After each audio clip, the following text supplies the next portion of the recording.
J'aimerais que l'on ouvre le livre d'Éphésiens au chapitre 4. Je lis à partir du verset 17 jusqu'au verset 24. Voici donc ce que je dis et ce que je déclare dans le Seigneur, c'est que vous ne vous conduisez plus comme les païens qui suivent la vanité de leurs pensées. Les chrétiens ne doivent pas vivre comme le reste du monde. Les chrétiens ne doivent pas vivre comme le reste du monde. Il dit, voici donc ce que je dis et ce que je déclare dans le Seigneur, c'est que vous ne vous conduisez plus comme les païens qui suivent la vanité de leurs pensées. Ils ont l'intelligence obscurcie et sont éloignés de la vie de Dieu par l'ignorance et l'aveuglement de leur cœur. Ayant perdu tout sens, ils se sont livrés au désordre, à toute espèce d'impureté, avec une ardeur insatiable. Mais vous, ce n'est pas ainsi que vous avez appris à connaître le Christ. Ce n'est pas ainsi que vous avez appris à connaître le Christ.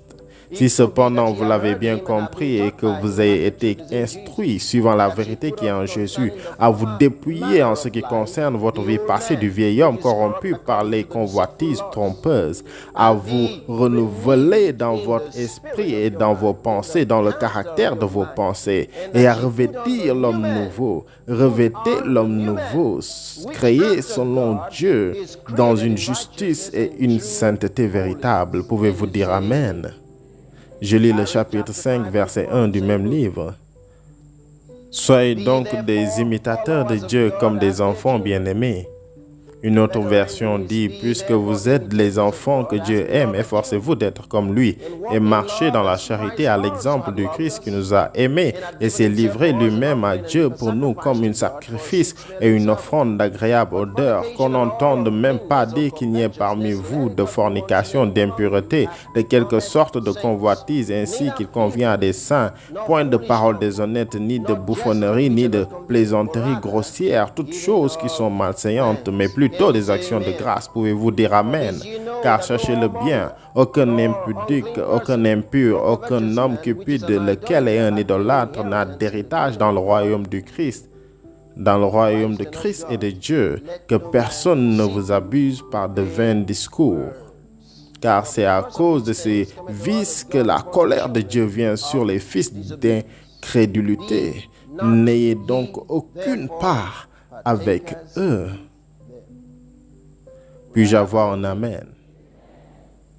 C'était plutôt rapide, mais vous avez suivi, n'est-ce pas? Avez-vous suivi?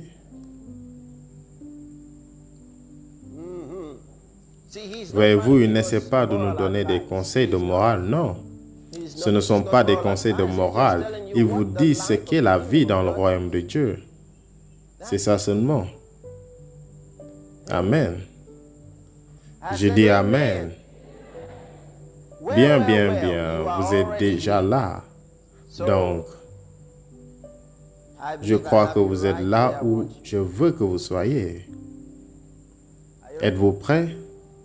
D'accord, j'ai quelques questions ici que j'aimerais vous lire. J'espère que ça ne vous dérange pas. Est-ce que ça vous dérange? Je suis sûr que non. Pourquoi voulez-vous entendre la lettre de quelqu'un d'autre?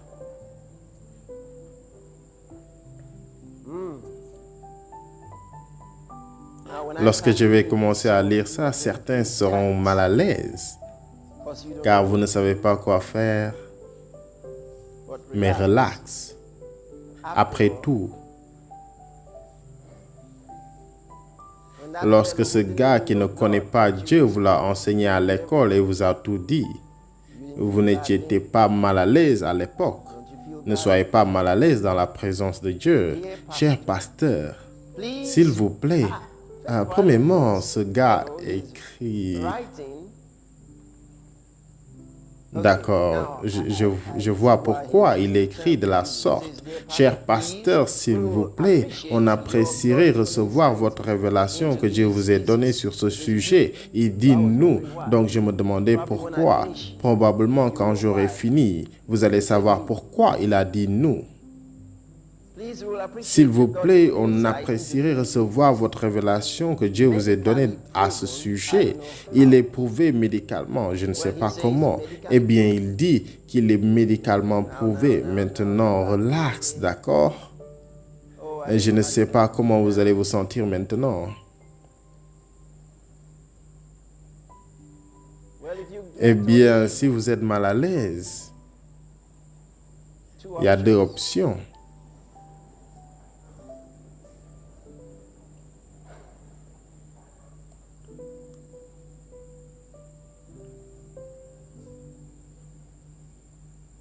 Tournez-vous vers quelqu'un et dites, souris, Jésus t'aime.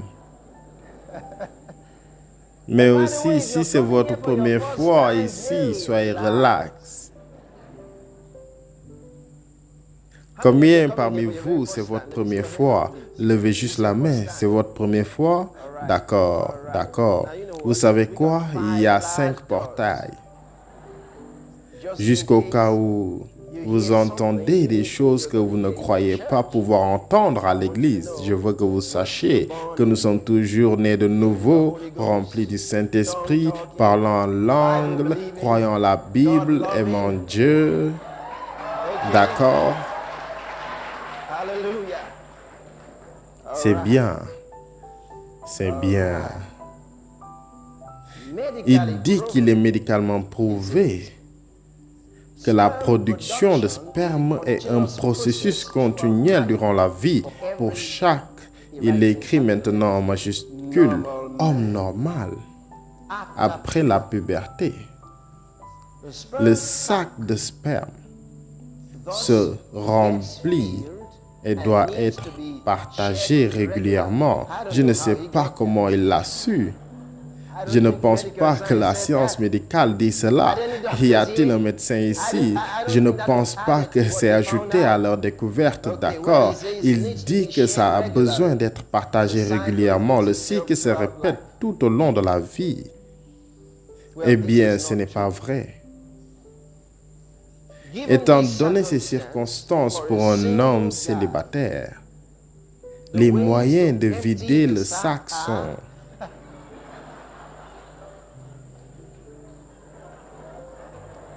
Je pense que j'ai besoin d'une des portails maintenant. Maintenant, écoutez ce qu'il dit. Étant donné ces circonstances pour un homme célibataire, les moyens de vider le sac sont A. En ayant des rêves érotiques. B. La masturbation. C. S'accoupler. En tant que chrétien, l'option C est hors de question.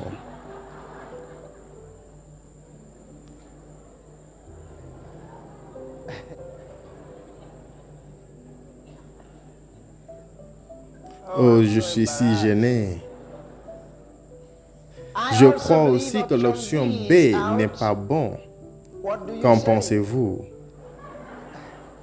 Est-ce que l'option A n'est pas bon aussi? Étant donné la croyance générale qui dit que c'est mauvais, que doit faire un homme célibataire?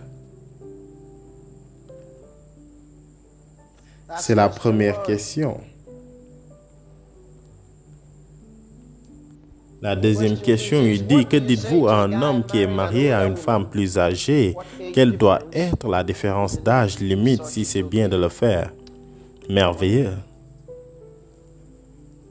Eh bien, ces options sont, j'ai déjà dit que ce n'est pas vrai. Maintenant, je ne suis pas un médecin et je ne prétends pas en être un. Mais, je sais qu'il y a certains hormones dans le corps et au niveau de votre bouche. Vous salivez de temps en temps, n'est-ce pas? Maintenant, si vous crachez toute la salive que vous pouvez avoir dans votre bouche, ça viendra toujours, n'est-ce pas? Maintenant, ça continue de se produire. Vous êtes-vous une fois retrouvé dans une situation où ça continue de se produire sans arrêt? Est-ce que ça vous est une fois arrivé? Elle connaît le moment où ça doit s'arrêter, n'est-ce pas? c'est la même chose. D'accord? Je crois que le sang dans vos veines n'a pas de lien avec le ciel d'où ça provient pour couler dans votre corps. Votre corps produit les cellules sanguines, n'est-ce pas? Et aussi, si vous perdez du sang, peut-être que vous vous êtes coupé et vous perdez du sang. Est-ce que ça signifie pour le reste de votre vie, vous aurez la même quantité de sang qui reste? Ça va se reproduire, n'est-ce pas? Sous les circonstances normales, d'accord? Il n'y a pas un temps où votre corps est gonflé à bloc parce qu'il y a tellement de sang qui a été produit jusqu'à ce que vous deveniez gros maintenant, tellement de sang qu'on a besoin d'en partager régulièrement. Ça vous est déjà arrivé? D'accord, c'est pareil pour votre question. C'est la même chose, ça n'a pas besoin d'être partagé régulièrement. Et si vous planifiez en partager un peu, Dieu merci que vous n'allez pas le faire maintenant. Gloire à Dieu. Eh bien, qu'en est-il des rêves érotiques, de la masturbation et de s'accoupler? Et s'accoupler seulement. Si vous n'êtes pas marié, vous n'avez pas à vous accoupler parce que vous n'êtes pas en couple.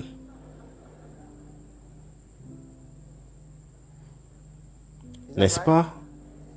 La seule personne qui est en couple est celui qui est marié à son conjoint. Si vous n'êtes pas marié à votre conjoint, vous n'êtes pas en couple. Même si quelqu'un vous dit « Hey, je suis ton conjoint », il n'est pas votre conjoint, elle n'est pas votre conjointe.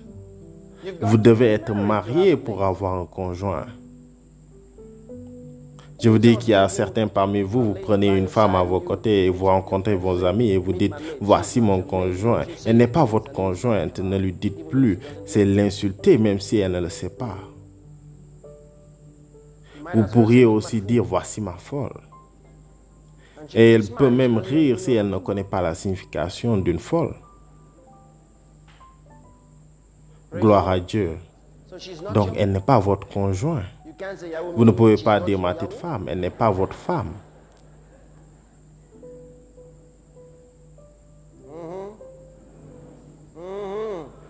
D'accord. Gloire à Dieu. Les rêves érotiques ne viennent pas du ciel. Elles ne viennent pas de Dieu.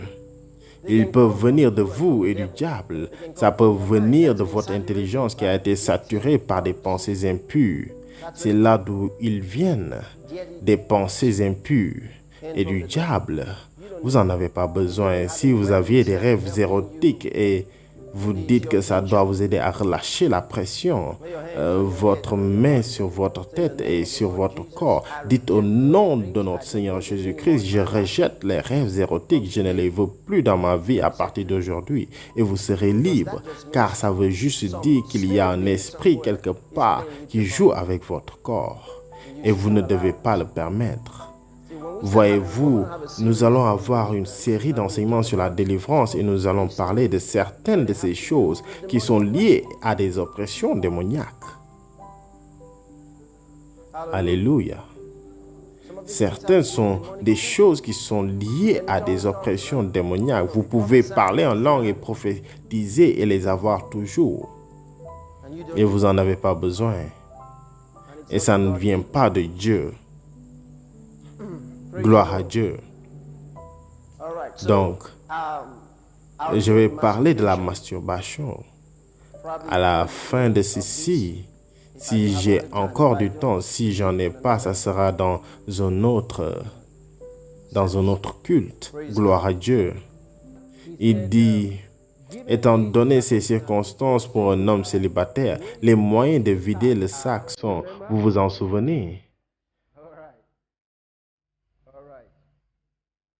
Il dit A, en ayant des rêves érotiques. B, la masturbation. C, s'accoupler.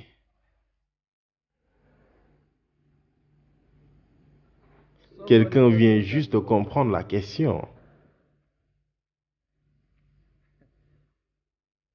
Allez-y, ouvrez avec moi le livre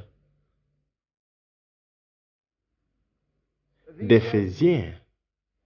Et je dis Éphésiens. D'accord. Pourquoi ne pas lire le livre de Galates premièrement? Galates au chapitre 5. Vous y êtes?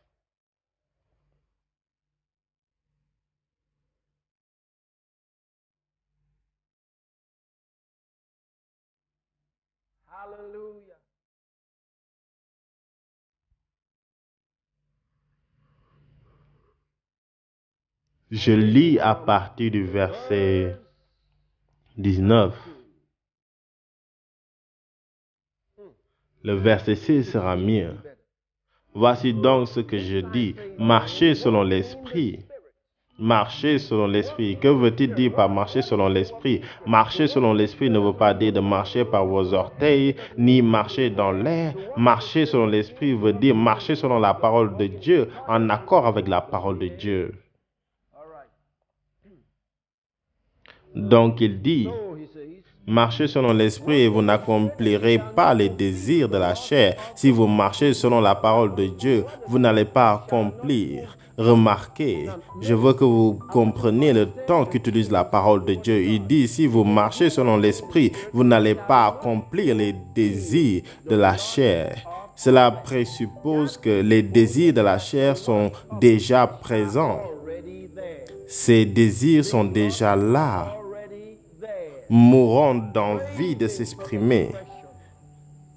Mourant d'envie de s'exprimer. Mais alors il dit, si vous marchez selon l'esprit, vous n'allez pas mener les désirs de la chair.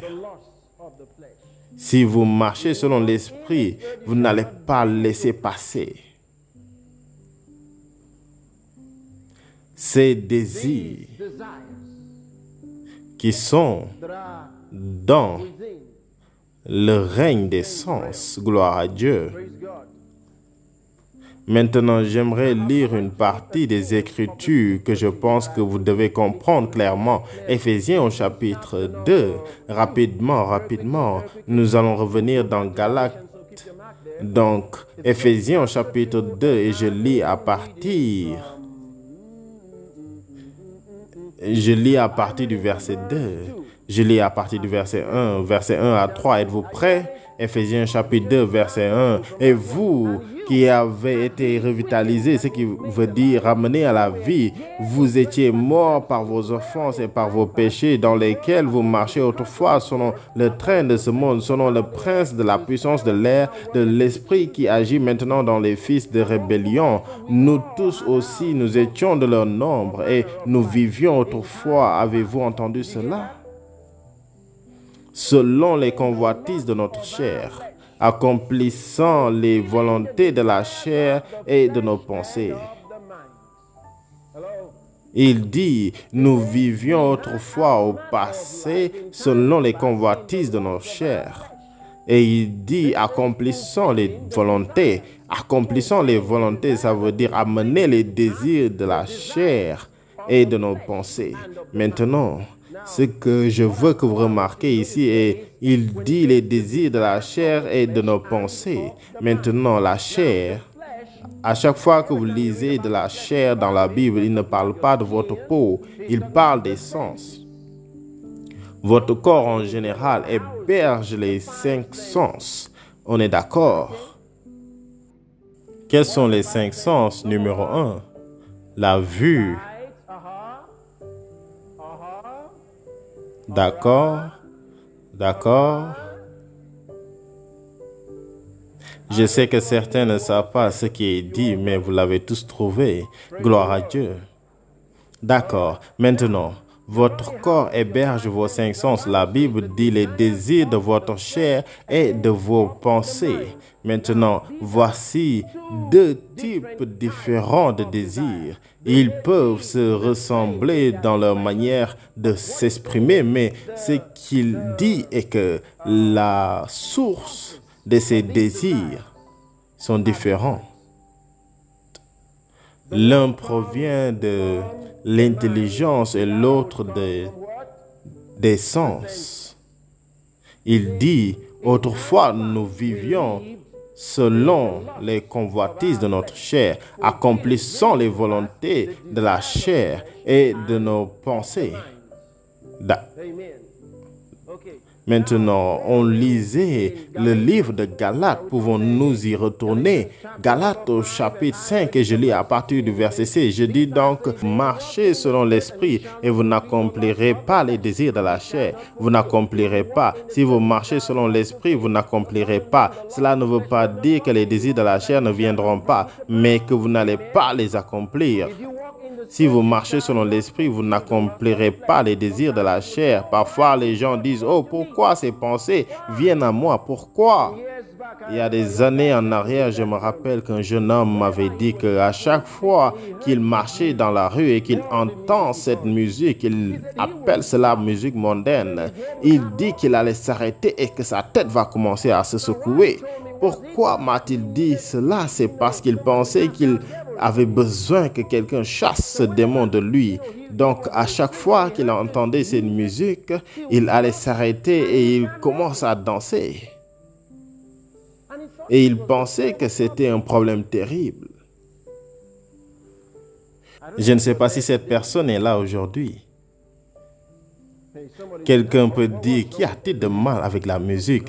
Il y a quelque chose de mal avec ça, d'accord? Il y a quelque chose de mal avec ça. Quand nous allons parler de la musique, vous allez savoir, d'accord? Où sommes-nous maintenant? Vous n'accomplirez pas les désirs de la chair. Il ne dit pas que vous n'aurez pas les désirs de la chair. Il dit, vous n'accomplirez pas les désirs de la chair. Et ces deux choses sont très différentes. M'avez-vous entendu? Vous n'accomplirez pas les désirs de la chair. Vous n'accomplirez pas les désirs de la chair si vous marchez selon l'esprit. Verset 17, car la chair a des désirs contraires à ceux de l'esprit. Et l'esprit en a des contraires à ceux de la chair. Ils sont opposés entre eux afin que vous ne fassiez point ce que vous voudriez. Si vous êtes conduit par l'esprit, vous n'êtes pas sous la loi. Maintenant, gloire à Dieu. Vous savez ce que ça veut dire, verset 18. Il dit, si vous êtes conduit par l'esprit, vous n'êtes pas sous la loi. En d'autres mots, vous n'avez pas besoin de « tu ne feras point, tu ne feras point ». Si vous êtes conduit par l'esprit, vous n'êtes point sous la loi. Pourquoi? Il y aura la manifestation et l'opération de la nouvelle création dans votre vie. D'accord? Maintenant, verset 19, il dit, or, les œuvres de la chair sont manifestes. Les œuvres de la chair sont manifestes. Ce sont l'adultère, la fornication. Nous avons parlé de la fornication la semaine passée, n'est-ce pas? Y a-t-il quelqu'un qui se demande toujours si la fornication est bien ou mal? Eh bien, il n'aime pas l'appeler par son nom. Il ne l'appelle pas la fornication, il appelle ça coucher ensemble. Si vous avez couché ensemble et vous n'étiez pas mariés, c'est ce qu'on appelle la fornication. C'est mal, d'accord? Eh bien, qui sont l'adultère, la fornication? Maintenant, pour l'adultère et la fornication, c'est la même chose. Et c'était que l'un ou les deux sont mariés à quelqu'un d'autre. D'accord? L'adultère, la fornication, l'impureté, la dissolution. Je veux parler sur ces derniers. L'impureté et la dissolution. Maintenant, nous allons lire à propos du fait des rêves érotiques. En tant qu'un chrétien, il disait l'option A, l'option C est hors de question. Je crois aussi que l'option B est éliminée. Qu'en pensez-vous? Est-ce que l'option A est aussi éliminée? Vous vous rappelez de cette question? Et ces options étaient A, avoir des rêves érotiques, B, se masturber, option C, s'accoupler. Il dit que l'option C est éliminée, donc il reste l'option A et l'option B. Il dit même si la question ne se pose pas pour l'option B, qu'en est-il de l'option A? Eh bien, je veux parler des options A et B et probablement aller plus loin que ça. Gloire à Dieu. Maintenant, que veut dire la Bible par l'impureté ou la dissolution?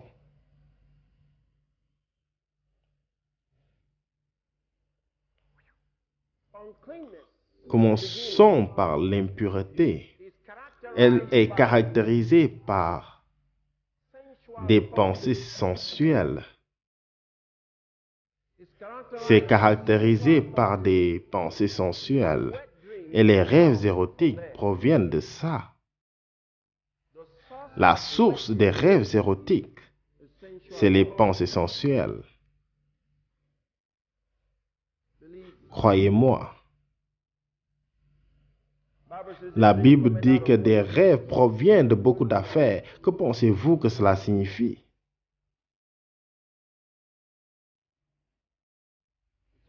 Ça vient de l'intelligence, les œuvres de votre intelligence. Les types de rêves que vous faites seront basés sur le caractère de votre personne. Les rêves érotiques ne viennent pas d'une intelligence pure. Ils ne proviennent pas d'une intelligence pure. Les rêves érotiques ne viennent pas d'une intelligence pure.